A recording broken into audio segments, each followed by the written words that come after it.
Salam sejahtera, selamat beraktivitas kembali. Kiranya hari ini jauh lebih baik daripada hari kemarin. Berkat Tuhan berkelimpahan di dalam hidup kita. Kita baca di 2 Tawarik pasal yang ketiga. Salomo mulai mendirikan rumah Tuhan di Yerusalem di Gunung Moria, di mana Tuhan menampakkan diri kepada Daud ayahnya, di tempat yang ditetapkan Daud, yakni di tempat pengirikan Ornan orang Yebus itu. Ia mulai mendirikan rumah itu dalam bulan yang kedua, pada tahun keempat pemerintahannya. Inilah ukuran dasar yang dipakai Salomo untuk mendirikan rumah Allah. Panjangnya 60 hasta menurut ukuran hasta yang lama dan lebarnya 20 hasta. Balai di sebelah depan ruang besar rumah itu panjangnya 20 hasta menurut lebar rumah itu, dan tingginya 120 hasta. Balai itu dilapisi dari dalam dengan emas murni. Ruang besar dipapani dengan kayu sanobar. Kayu itu disambutnya dengan emas tua, kemudian dipasangnya pohon korma dan untaian rantai di atasnya. Ruang itu dilapisinya juga dengan batu permata yang mahal sebagai perhiasan, sedang emasnya emas permawim. Demikianlah ruang itu, balok-baloknya, ambang-ambangnya, dinding-dindingnya dan pintu-pintunya disaputnya dengan emas, dan pada dinding-dindingnya diukirnya kerup. Kemudian ia membuat ruang maha kudus, panjangnya 20 hasta menurut lebar rumah itu, dan lebarnya 20 hasta juga. Lalu ia menyaputnya dengan emas tua seberat 600 talenta. Berat paku-paku 50 siskal emas. Juga kamar-kamar atas disaputnya dengan emas. Ia membuat 2 kerup berupa pahatan di ruang pahat maha kudus dan melapisinya dengan emas. Sayap kerup-kerup itu seluruhnya 20 hasta panjangnya. Sayap yang sebelah kerup yang satu 5 hasta panjangnya dan menyentuh dinding ruang, sedang sayapnya yang sebelah lagi juga 5 hasta panjangnya dan menyentuh sayap kerup yang lain. Begitu pula sayap kerup yang lain itu 5 hasta panjangnya dan menyentuh dinding ruang, sedang sayapnya yang sebelah lagi juga 5 hasta panjangnya. Dan bersentuhan dengan sayap kerup yang pertama. Jadi sayap kedua kerup itu membentang sepanjang 20 hasta, sedang kedua kerup itu berdiri di atas kakinya dan menghadap ruang besar. Kemudian ia membuat tabirnya dari kain ungu tua, kain ungu muda, kain kermiji, lenan halus, dan menggambarkan kerubin atasnya. Di depan rumah itu dibuatnya 2 tiang yang tingginya 35 hasta dengan ganza di kepalanya masing-masing setinggi 5 hasta.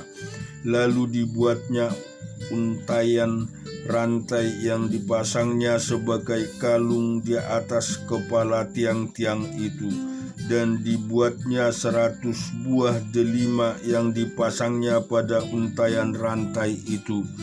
Tiang-tiang itu didirikannya di depan bait suci, yang satu di sebelah kanan dan yang lain di sebelah kiri. Tiang kanan dinamainya Yakin dan tiang kiri Boas.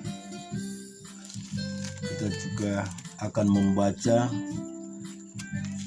di Bilangan 16. Korah bin Jihar bin Kehat bin Lewi beserta Datan dan Abiram anak-anak Elihab dan On bin Pelet, ketiganya orang Ruben, mengajak orang-orang untuk memberontak melawan Musa beserta 250 orang Israel, pemimpin-pemimpin umat itu, yaitu orang-orang yang dipilih oleh rapat, semuanya orang-orang yang kenamaan.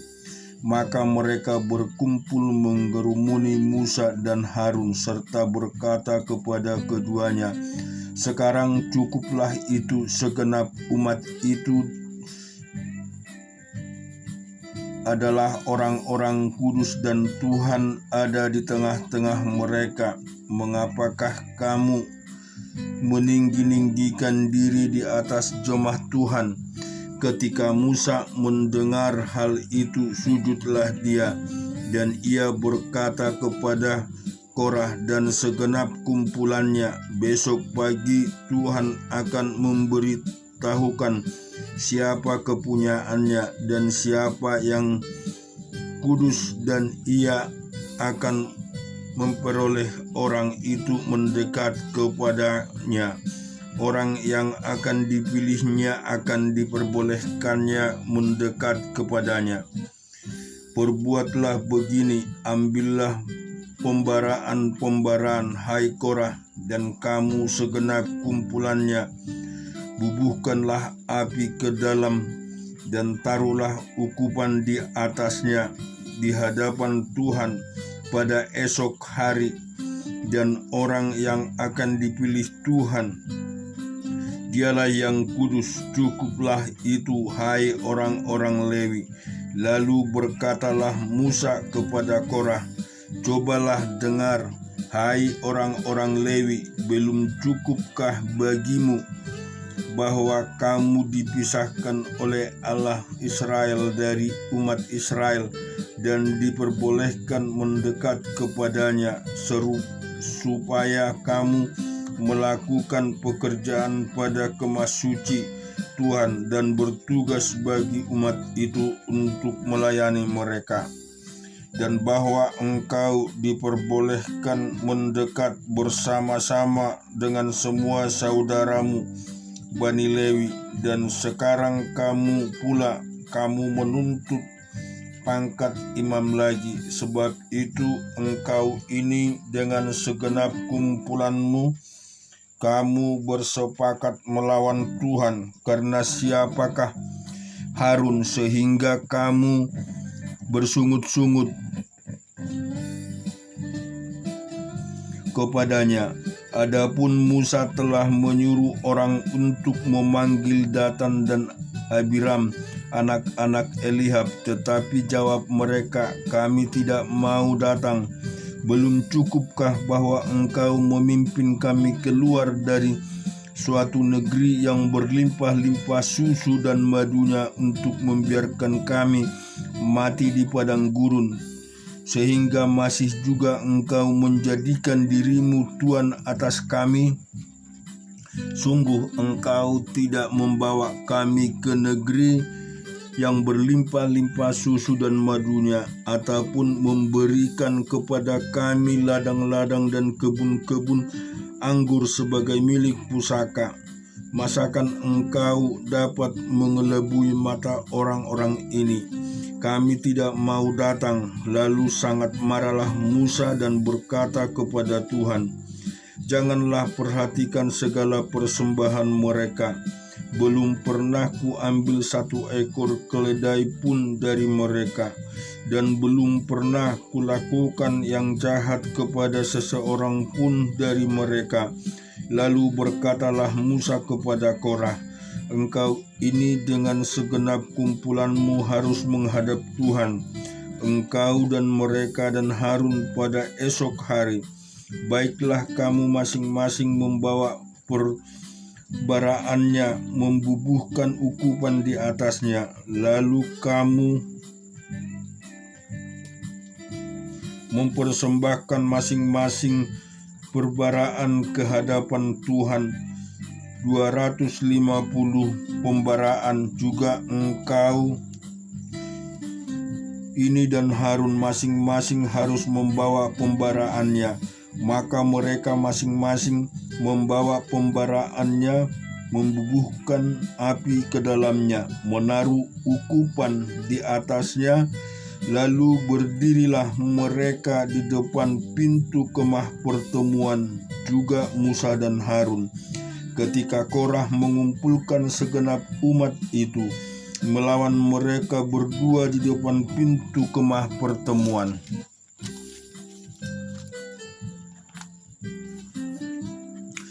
Namun tampaklah kemuliaan Tuhan kepada segenap umat itu.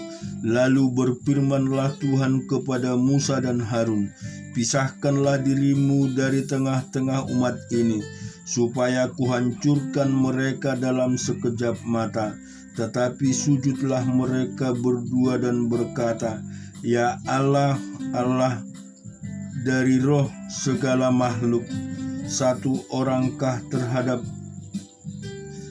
orang saja berdosa, masakah engkau murka terhadap segenap perkumpulan ini?" Maka berfirmanlah Tuhan kepada Musa, "Katakanlah kepada umat ini, pergilah dari sekeliling tempat kediaman Korah, Datan dan Abiram." Lalu pergilah Musa kepada Datan dan Abiram, dan para tua-tua Israel mengikut dia. Berkatalah ia kepada umat itu, "Baiklah kamu menjauh dari kemah orang-orang fasik ini, dan jangan kamu kena kepada sesuatu yang apapun dari kepunyaan mereka, supaya kamu jangan mati lenyap oleh karena segala dosa mereka." Maka pergilah mereka dari sekeliling tempat kediaman Korah, Datan dan Abiram. Keluarlah Datan dan Abiram, lalu berdiri di depan pintu kemah mereka bersama-sama dengan istrinya, para anaknya, dan anak-anak yang kecil. Sesudah itu berkatalah Musa, "Dari hal inilah kamu akan tahu bahwa aku diutus Tuhan untuk melakukan segala perbuatan ini. Dan hal itu bukanlah dari hatiku sendiri. Jika orang-orang ini nanti mati seperti matinya setiap manusia, dan mereka mengalami yang dialami setiap manusia, maka aku tidak diutus Tuhan. Tetapi jika Tuhan akan menjadikan sesuatu yang belum pernah terjadi di tanah, mengangkat mulutnya dan menelan mereka serta segala kepunyaan mereka, sehingga mereka hidup-hidup turun ke dunia orang mati, maka kamu akan tahu bahwa orang-orang ini telah menista Tuhan." Baru saja ia selesai mengucapkan segala perkataan itu, maka terbelahlah tanah yang dibawa mereka, dan bumi membuka mulutnya dan menelan mereka dengan seisi rumahnya, dan dengan semua orang yang ada pada Korah, dan dengan segala harta milik mereka. Demikianlah mereka dengan semua orang yang ada pada mereka turun hidup-hidup ke dunia orang mati, dan bumi menutupi mereka, sehingga mereka binasa dari tengah-tengah jemaah itu. Dan semua orang Israel yang di sekeliling mereka berlarian mendengarkan teriak mereka, sebab kata mereka, "Jangan-jangan kami menelan, jangan-jangan mereka."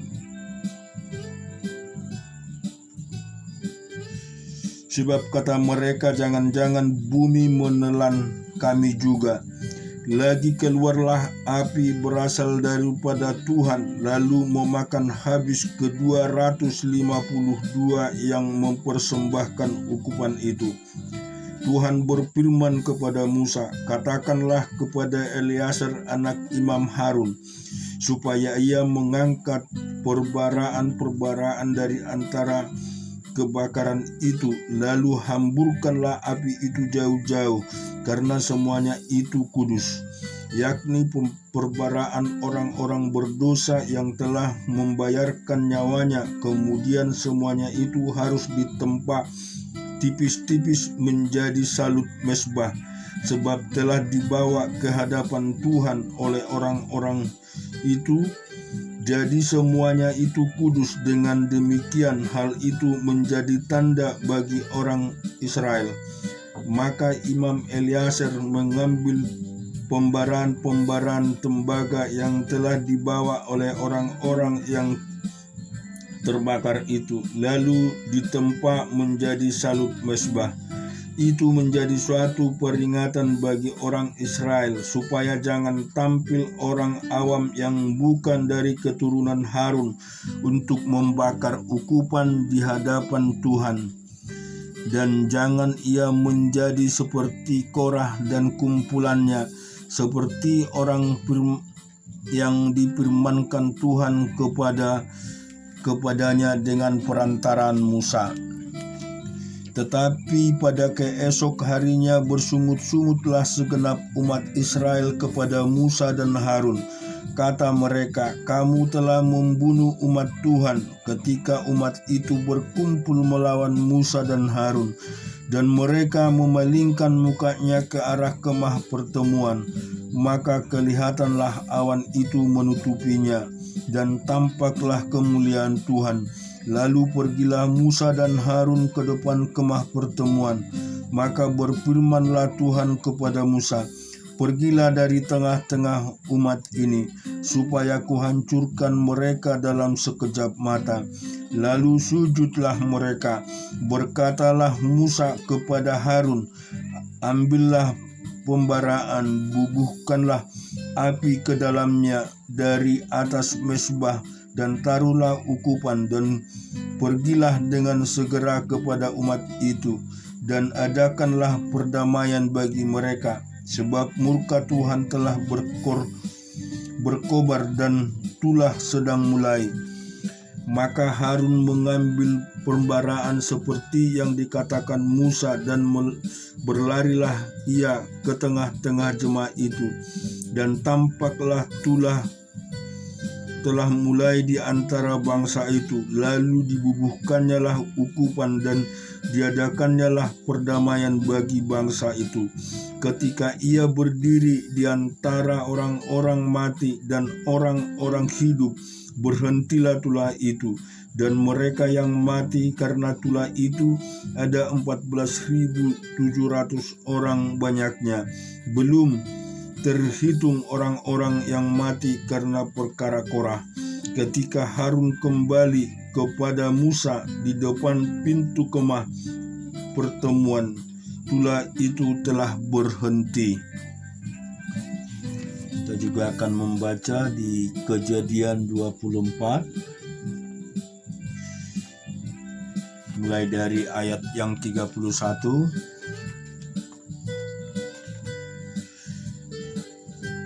Dan berkata, "Marilah engkau yang diberkati Tuhan, mengapa engkau berdiri di luar, padahal telah kusediakan rumah bagimu dan juga tempat unta-untamu.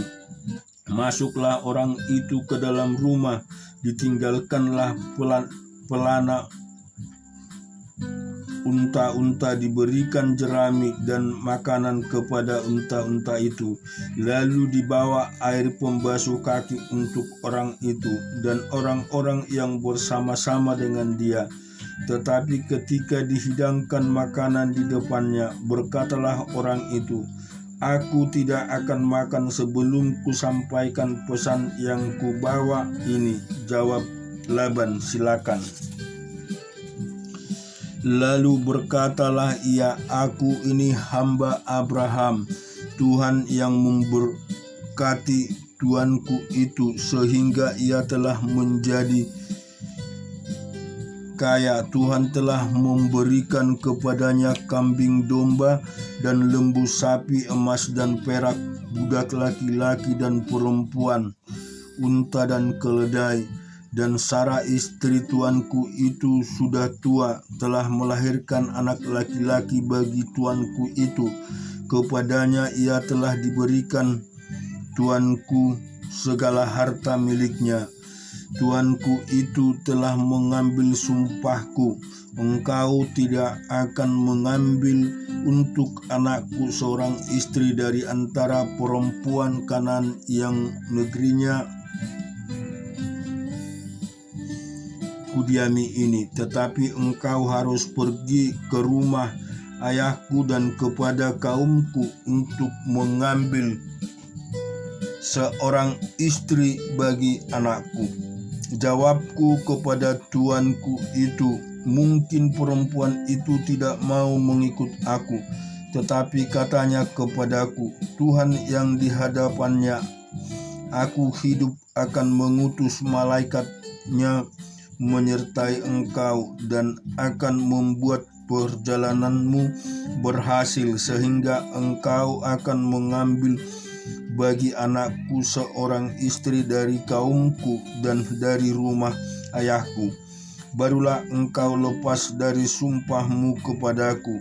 Jika engkau sampai kepada kaumku dan mereka tidak memberikan perempuan itu kepadamu, hanya dalam hal itulah engkau lepas dari sumpahmu kepadaku. Dan hari ini aku sampaikan ke mata air tadi.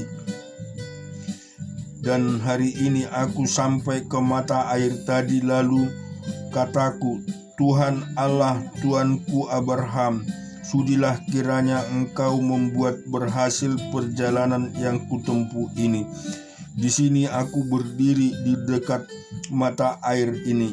Kiranya terjadi begini, apabila seorang gadis datang keluar untuk menimba air dan aku berkata kepadanya, tolong berikan aku minum air sedikit dari buyungmu itu.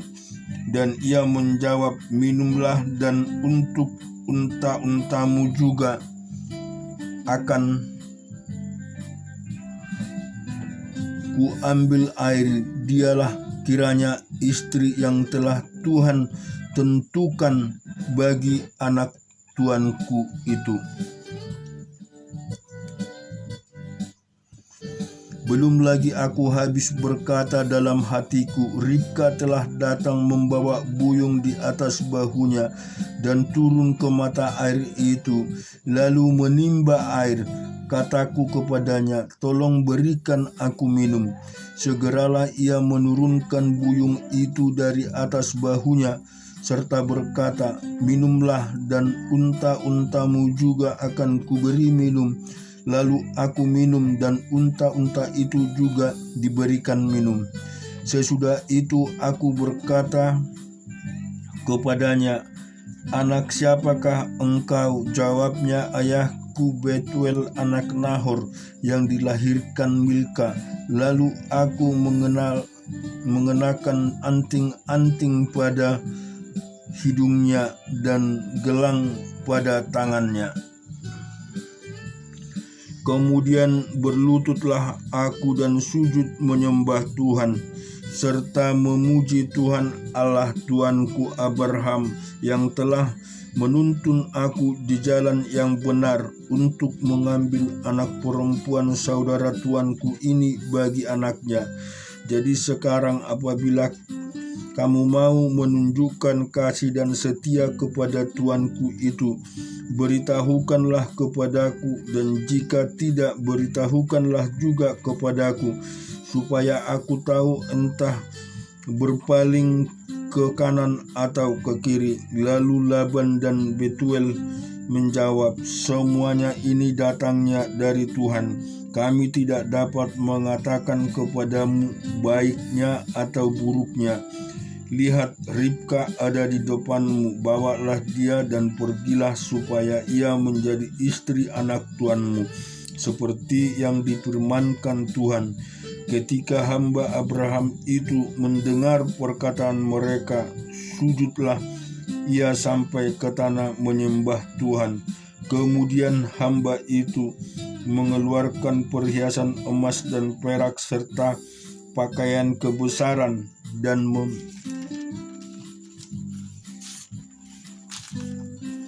dan memberikan semua itu kepada Ribka, juga kepada saudaranya dan kepada ibunya diberikan pemberian yang indah-indah. Sesudah itu makan dan minumlah mereka, ia dan orang-orang yang bersama-sama dengan dia, dan mereka bermalam di situ.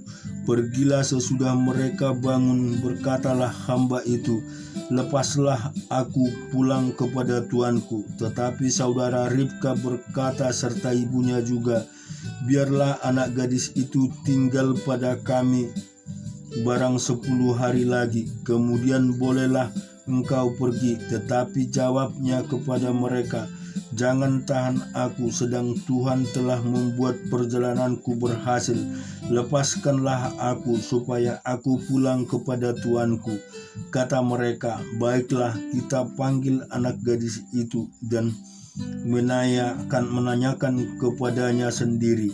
Lalu mereka memanggil Ribka dan berkata kepadanya, maukah engkau pergi bersama orang ini?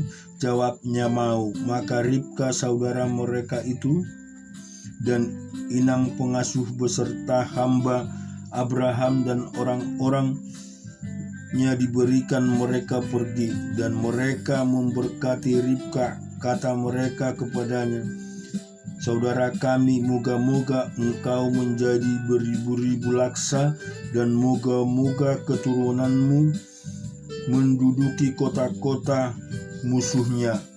Lalu berkemalah Ribka beserta hamba-hambanya perempuan, dan mereka naik unta mengikuti orang itu. Demikianlah hamba itu membawa Ribka lalu berjalan pulang. Adapun Ishak telah datang dari arah sumur Lahairoi, ia tinggal di tanah Negeb. Menjelang senja Ishak sedang keluar untuk berjalan-jalan di padang. Ia melayangkan pandangannya, maka dilihatnya lah ada unta-unta datang. Ribka juga melayangkan pandangannya, dan ketika dilihatnya Ishak, turunlah ia dari untanya. Bertanyalah kepada hamba itu, siapakah laki-laki itu yang berjalan di padang ke arah kita?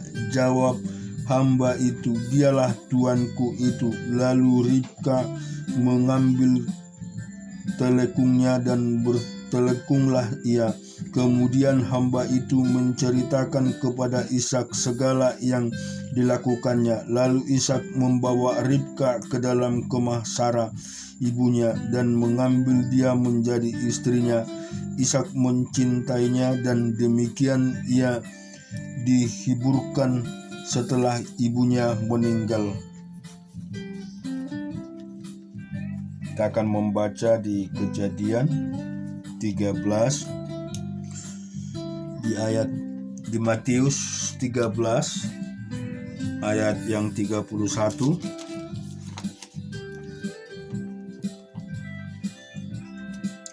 Yesus membentangkan suatu perumpamaan lain lagi kepada mereka. Katanya, hal kerajaan sorga itu seumpama biji sesawi yang diambil dan ditabur orang di ladangnya. Memang biji itu yang paling kecil dari segala jenis benih, tetapi apabila sudah tumbuh, sesawi itu lebih besar daripada sayuran yang lain, bahkan menjadi pohon sehingga burung-burung di udara datang bersarang pada cabang-cabangnya. Dan ia menceritakan perumpamaan ini juga kepada mereka. Hal kerajaan sorga itu seumpama ragi yang diambil seorang perempuan dan diadukan ke dalam tepung terigu 3 sukat sampai kamir seluruhnya. Semuanya itu disampaikan Yesus kepada orang banyak dalam perumpamaan, dan tanpa perumpamaan suatu pun tidak disampaikannya kepada mereka. supaya genaplah firman yang disampaikan oleh Nabi. Aku mau membuka mulutku mengatakan perumpamaan, aku mau mengucapkan hal yang tersembunyi sejak dunia dijadikan. Maka Yesus pun meninggalkan orang banyak itu lalu pulang. Murid-muridnya datang dan berkata kepadanya, "Jelaskanlah kepada kami perumpamaan tentang lalang di ladang itu." Ia menjawab, katanya, "Orang yang menabur benih baik ialah anak manusia. Ladang ialah dunia. Benih yang baik itu anak-anak kerajaan dan lalang anak-anak si jahat. Musuh yang menabur benih lalang ialah iblis. Waktu menuai ialah akhir zaman dan para penuai itu malaikat. Maka seperti lalang itu dikumpulkan dan dibakar dalam api, demikian juga pada akhir zaman. Anak manusia akan menyuruh malaikat-malaikatnya dan mereka akan mengumpulkan segala sesuatu yang menyesatkan dan semua orang yang melakukan kejahatan dari dalam kerajaannya. Semuanya akan dicampakkan ke dalam dapur api. Di sanalah akan terdapat ratapan dan kertak gigi.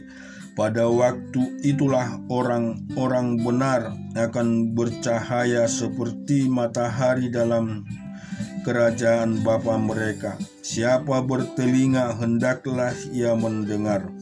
Hal kerajaan sorga itu seumpama harta yang terpendam di ladang yang ditemukan orang, lalu dipendamkannya lagi. Oleh sebab sukacitanya, pergilah ia menjual seluruh miliknya, lalu membeli ladang itu. Demikian pula hal kerajaan sorga itu, seumpama seorang pedagang yang mencari mutiara yang indah. Setelah ditemukan mutiaranya sangat berharga, itu pun pergi menjual seluruh miliknya, lalu membeli mutiara itu. Demikian pula hal kerajaan sorga itu, seumpama pukat yang dilabuhkan di laut, lalu mengumpulkan berbagai-bagai jenis ikan. Setelah penuh, pukat itu pun diseret orang ke pantai. Lalu duduklah mereka dan mengumpulkan ikan yang baik ke dalam pasu, dan ikan yang tidak baik mereka buang. Demikian juga pada akhir zaman, malaikat-malaikat akan datang memisahkan orang jahat dan orang benar, lalu mencampakkan orang jahat ke dalam dapur api. Di sanalah akan terdapat ratapan dan kertakan gigi. Mengertikah kamu semua itu? Mereka menjawab, "Ya, kami mengerti."